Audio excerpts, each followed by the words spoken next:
Hello everyone, आज हम पढ़ने वाले हैं ट्रायंगल चैप्टर से बहुत ही ज्यादा इंपॉर्टेंट एक थ्योरम है जिसका नाम है थेल्स थ्योरम, जिसको बीपीटी के थ्योरम के भी नाम से जाना जाता है। ठीक है, इसका फुल फॉर्म होता है बेसिक प्रोपोर्शनल थ्योरम। इसलिए इस थ्योरम को जरूर देखिए अच्छे से और इसको तैयार कर लीजिए। बहुत ही इजी ये थ्योरम है।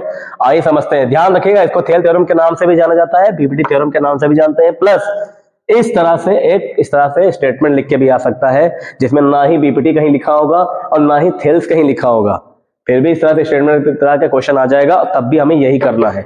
इसलिए आंसर से ज्यादा क्वेश्चन को भी समझना जरूरी है। क्वेश्चन में क्या बोला गया, ध्यान समझिए। थ्योरम क्या कहती है, सुनिए ध्यान से।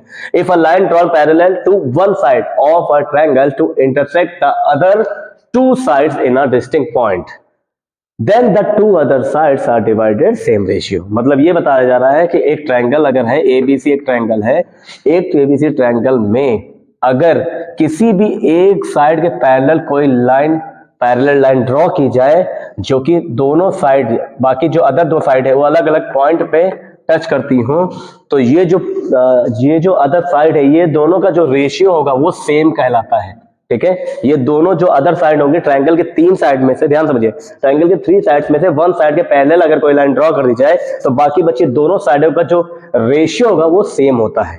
ठीक है, इसके लिए आइए हम फटाफट ध्यान से समझते हैं इसमें कहां क्या क्या। सबसे पहले लिखेंगे गिवन। क्या गिवन है, तो हम गिवन ले लेंगे कि भैया एक ट्रायंगल है हमारे पास, कैसा है, ए बी सी एक ट्रायंगल है। करेक्ट, ठीक है। उसमें क्या बताया गया कि जो बी सी होगा वो एक पैरेलल होगा, वो भी किसके, डी ई के। ये हमारा इतना गिवन। करेक्ट। अब हमें क्या करना है, प्रूफ क्या करना है। तो इसमें बताया गया कि अगर किसी एक ट्रायंगल में एबीसी में, एक एबीसी ट्रायंगल में डीसी के यानी बीसी के पैरेलल कोई लाइन ड्रॉ कर दी जाए, पैरेलल लाइन ड्रॉ कर दी जाए, तो ये दोनों जो साइड है इन दोनों का रेशियो सेम होता है। तो इस चीज को हमें समझ लिया, ये गिवन है। प्रूफ क्या करना है, सेम रेशियो होता है, इसलिए प्रूफ ये करना कि जो एडी है, ये एडी अपॉन डीबी इक्वल होता है ए अपॉन EC। ठीक है, AD अपॉन DB इक्वल होगा A अपॉन EC के। यही हमें प्रूफ करना है। कंस्ट्रक्ट में हम क्या कर लेंगे, देखिए कंस्ट्रक्ट में हम क्या करेंगे, ध्यान समझिए।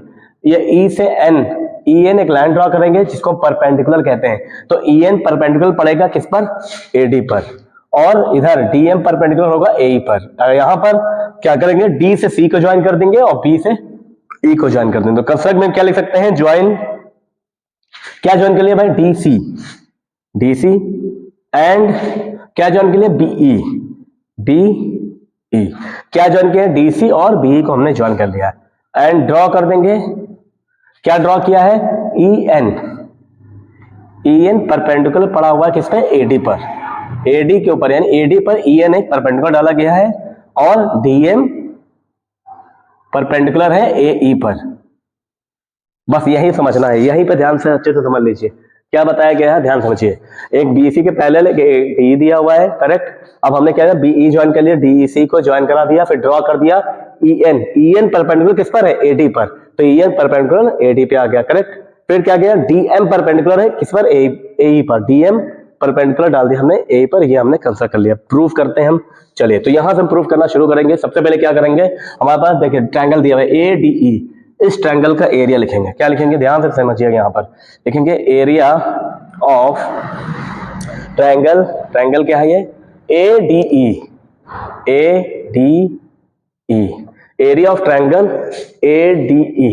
अब बताइए एरिया ऑफ ट्रायंगल का फॉर्मूला क्या होता है, हाफ बेस इनटू हाइट। तो हाफ लिखा हमने, बेस क्या मान लिया मैंने, अगर हम AD ले रहे हैं तो ये हमने बेस मान लिया, क्योंकि हमें क्या लाना है, ध्यान से, AD लेके आना है। AD हमें चाहिए, इस तरफ AD चाहिए, इसलिए हम बेस क्या मानेंगे, AD। तो AD हमारा बेस हो गया इनटू हाइट। हाइट इसकी क्या होगी, ये होगी हमारी, जो इस पे परपेंडिकुलर लाइन आ रही वही हमारी हाइट होती है। तो इस पे परपेंडिकुलर कौन है, EN, तो EN हमारा क्या हो गया, इसका हाइट हो गया। तो फॉर्मूला क्या होता है, एरिया ऑफ ट्रायंगल का हाफ बेस इनटू हाफ, ये हो गया बेस हमारा AD और हाइट हमने क्या मान ली, EN। इसीलिए अब क्या करें, एक और एरिया हम लेंगे यहां पर BDE। ध्यान से समझिए, यहां पर क्या दिख रहा हमें, अपॉन में क्या चाहिए, ऊपर के लिए तो AD ले लिया, अपॉन में क्या चाहिए हमको, DB। तो देखिए DBE, एक ये ट्रायंगल, ये वाला देख रहे होंगे, ध्यान से देखिए, DBE एक ट्रायंगल दिख रहा हमें। तो एरिया ऑफ ट्रायंगल AD के अपॉन में लिख लेंगे area of triangle B and E. तो area of triangle D B. अब बताइए अपॉन में क्या लिखेंगे हम? वही फॉर्मूला लगाते हैं, half base into height. Half कर लिया, बेस क्या हमारा? बेस हमारा सेम वही चीज, बेस हमारा यही रहेगा, क्या है? बेस हमारा डी बी। अब इस पे हाइट क्या होगी? बहुत से बच्चे यहाँ पे कंफ्यूज हो जाएंगे। हाइट मान लेंगे डी हमारा हाइट है, no this is not height. इसी लाइन पे देखिए एक लाइन ये परपेंडिकुलर आई हुई है, यही हमारी हाइट होगी। तो ई एन हमारी, ये देख रहे हैं ई एन, ये इस ट्रायंगल के लिए भी यही हाइट ही मानी जाएगी। तो इसके लिए हाइट क्या हो जाएगी? E N. अगर ना समझे तो ध्यान रखिएगा, जो ऊपर ई एन हाइट होगी वही हाइट यहाँ पे लिखना है, ठीक है? क्यों होगी? अभी हमने देख लिया ट्रायंगल है, इसी लाइन में जो इस पे परपेंडिकुलर पड़ रही है वही हमारी हाइट हो गई। अब देखिए इसमें हम क्या क्या कट रहा है, देखिए हम क्या क्या काट देंगे, क्या से देखिए, हाफ हाफ कैंसिल हो गया, ई एन से ई एन कैंसिल हो गया, क्या आ गया हमारा? ए डी अपॉन में क्या है? D B. और इसको इक्वेशन 1 हमने बना दिया।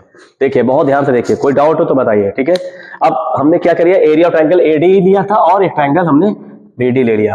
अब नेक्स्ट टाइम हमें क्या करेंगे, नाउ क्या करेंगे, अब फिर से हम एक बार ये ट्रायंगल लेंगे ए डी और एक बार ये वाला ट्रायंगल ले लेंगे, इसका नाम क्या है? डीईसी।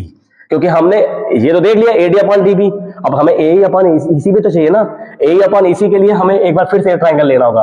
तो इसका ट्रायंगल का नाम क्या है, लिख लेंगे फिर से, एरिया ऑफ ट्रायंगल, फिर से वही लिखेंगे ए डी ई, ठीक है? ए डी ई इक्वल क्या हो जाएगा, वही कहानी, हाफ बेस। अब इस बार बेस हमें क्या चाहिए, ध्यान से देखिए, A D upon D B हमारा हो गया। अब राइट साइड में हम देखते हैं ए अपॉन ईसी है, तो ए ही हमें चाहिए, इसलिए इस ट्रायंगल में ए, इस बार पहली बार हमने एडी को हमने बेस माना था, पहली बार हमने एडी अपन इसको बेस माना, इसको हाइट मान लिया था। अब इस बार जो हमने ट्रायंगल लिया है एडी, इस बार हम बेस मानेंगे एई को और हाइट हमारी क्या हो जाएगी? डीएम, ठीक है? बेस हमारा क्या होगा? A and height DM. तो हाँ, बेस हमारा क्या है? एई। ए क्यों ले रहा हूं मैं? क्योंकि देखिए हमें राइट साइड में ए ही चाहिए। हाइट क्या हो जाएगा? मतलब इसमें परपेंडिकुलर लाइन है, परपेंडिकुलर कौन है? डीएम। यहाँ पे हमने डीएम लिख दिया, ठीक है? सेम इसको अपॉन में हम डिवाइड करेंगे किससे? अब लास्ट टाइम हमने क्या किया, ट्रायंगल एडी के अपॉन में क्या लिया? बीडी लिया था। इस बार क्या करेंगे, ट्रायंगल एडी के अपॉन में ये वाला ट्रायंगल लेंगे, डीईसी। क्योंकि अपॉन में देखिए क्या चाहिए हमें? ईसी चाहिए, ओके, ईसी चाहिए, तो इसलिए डीईसी ये ट्रायंगल लेंगे हम, डीईसी। तो लिखेंगे यहां पर एरिया ऑफ ट्रायंगल डीईसी। इसका फॉर्मूला क्या होता है? Half base into height. Base क्या होगा? अब इसके लिए बेस हमारा ईसी है, अपॉन में ईसी चाहिए हमें, इसलिए बेस हमारा ईसी ही रहेगा, याद रखिएगा, ईसी। अब ध्यान से, बहुत से बच्चे क्या करेंगे, बेस ये है तो हाइट क्या मान लेंगे? डी। नहीं, इसी लाइन पे देखेंगे परपेंडिकुलर किस कौन है? ये है हमारा परपेंडिकुलर डीएम। तो इस ट्रायंगल के लिए भी डीएम हमारा हाइट माना जाएगा। जैसे लास्ट टाइम इस ट्रायंगल के लिए हमने हाइट क्या मान लिया था? ईएन माना था। सेम इस ट्रायंगल के लिए भी हाइट हमारा डीएम ही होगा, डीएम हम एज इट इज नोट कर देंगे। लास्ट टाइम हमने कहा था कि जो ईएन ऊपर लिखा वही लिख दीजिएगा, तो इस बार मैं फिर कहूंगा कि जैसे डीएम लिखा वैसे ही आप यहाँ पे इसे लिख सकते हैं। अब हम क्या करेंगे, इसे कैंसिल आउट कर देंगे हम। देखिए क्या क्या कैंसिल हो रहा है, 1/2 कैंसिल, डीएम से डीएम कैंसिल, क्या बच गया हमारा? ए ई एंड अपॉन में क्या है? ईसी, और इसे हम इक्वेशन सेकंड बना देंगे। तो हमारे पास दो इक्वेशन आ चुकी है, इक्वेशन 1 एंड इक्वेशन 2। अब हमें ध्यान देना होगा, हम सभी जानते हैं कि अगर कोई लाइन पैरेलल है, ठीक है, दो पैरेलल लाइन के बीच में अगर कोई ट्रायंगल बन रहा है, ठीक, मान लीजिए कोई ट्रायंगल, एक ये ट्रायंगल बन रहा है, एक ये ट्रायंगल बन रहा है, तो इन दोनों ट्रायंगल का एरिया सेम होता है। ये रूल हम सभी जानते हैं। तो सेम ऐसे ही मुझे बताइए, यहाँ पर दो पैरेलल लाइन कौन कौन सी है? देखिए, एक डी पैरेलल है एंड बीसी पैरेलल है। डी पैरेलल बीसी के है, डीसी के, तो दोनों एक दूसरे के पैरेलल है और इस दोनों पैरेलल के बीच में दो ट्रायंगल बन रहा है। एक ट्रायंगल का नाम क्या है? एक ट्रायंगल का नाम है डीबीई एंड दूसरे ट्रायंगल का नाम क्या है? डीईसी। देख रहे होंगे आप, एक ट्रायंगल है डीबीई, ये देख रहे हैं आप, ये डीबीई, एंड अदर ट्रायंगल का नाम क्या है? डीईसी। तो इन दोनों ट्रायंगल का एरिया आपस में इक्वल होगा। ये रूल कहता है कि अगर दो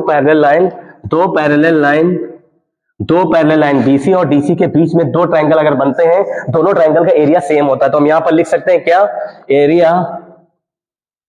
एरिया ऑफ डीबीई इक्वल होगा triangle area of triangle DEC. ये दिस इज डी, ठीक है। Area of triangle D, area of triangle DBE equal होगा एरिया ऑफ ट्रायंगल DEC। दो पैरेलल लाइन के बीच में बनने वाले दोनों ट्रायंगल का एरिया सेम होता है। तो यहां पर हमें लिखना भी है, क्या लिख सकते हैं, area of triangles between same parallel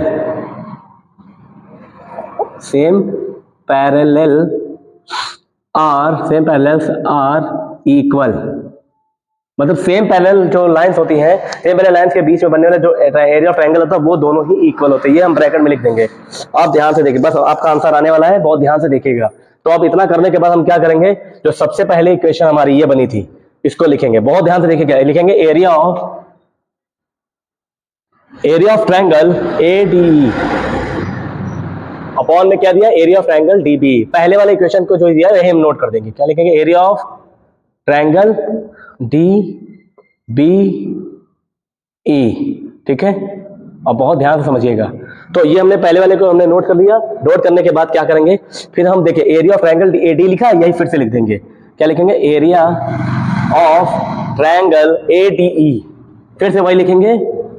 अब मुझे बताइए, एरिया ऑफ ट्रायंगल DB लिखा हुआ है, तो एरिया ऑफ ट्रायंगल DBE किसके इक्वल है, एरिया ऑफ ट्रायंगल, ये देखिए यहां पे मैं अंडरलाइन कर दे रहा हूं, एरिया ऑफ ट्रायंगल ये अगर आपको दिख रहा होगा, ये देखिए ध्यान से, एरिया ऑफ ट्रायंगल DBE किसके इक्वल है, area of triangle DBE DEC के इक्वल है। यानी कि DBE किसके इक्वल है, DEC के इक्वल है। यानी कि जहां पे DBE होगा वहां हम क्या DEC लिख सकते हैं, बिल्कुल लिख सकते हैं। तो एरिया ऑफ ट्रायंगल DBE की जगह हम क्या लिख सकते हैं, DEC लिख सकते हैं। तो यहां लिखेंगे, यहां पे क्या लिख देंगे हम, एरिया ऑफ DBE की जगह क्या लिखेंगे, एरिया ऑफ ट्रायंगल DBE की जगह DEC लिख दिया, करेक्ट।